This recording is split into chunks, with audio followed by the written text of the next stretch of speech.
Les forces russes ont été repoussées dans leur tentative de prendre le contrôle de la ville clé de l'Ukraine lorsque la Russie a commencé son invasion il y a 2 ans, mais avec Kiev affaibli par le manque d'armes de ses alliés occidentaux, Vladimir Poutine essaie à nouveau. La Russie a rouvert un nouveau front majeur dans son conflit avec l'Ukraine, dans une manœuvre qui écrasera les forces déjà désarmées et numériquement inférieures de Kiev, toujours en attente d'armes occidentales.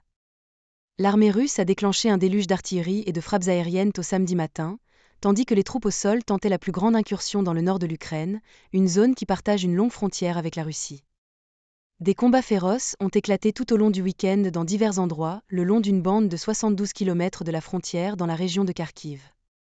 Moscou a affirmé avoir pris le contrôle de 5 villages, tandis que Volodymyr Zelensky, le président ukrainien, a déclaré que les combats se déroulaient autour de 7 villages.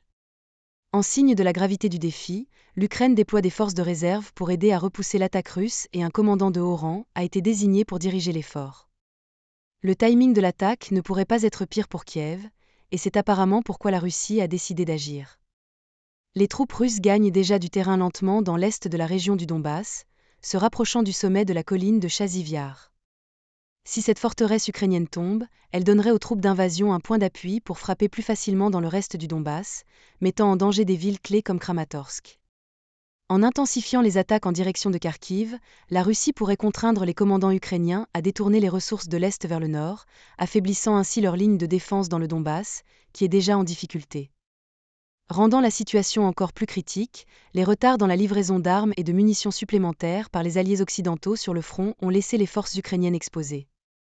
Alors que Poutine n'a pas ouvertement déclaré ses intentions, Kharkiv semble être une affaire inachevée. La capitale régionale était un objectif clé de l'invasion en février 2022. Les forces russes ont occupé des zones de la région de Kharkiv, mais n'ont jamais réussi à capturer la ville.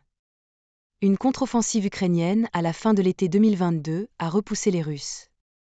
Cependant, la Russie a commencé à mener des attaques incessantes avec de l'artillerie et des drones contre les villages et les villes avoisinantes, ainsi que des attaques de missiles à plus longue portée contre Kharkiv. L'agression s'est intensifiée ces dernières semaines avant de culminer dans l'offensive terrestre de samedi.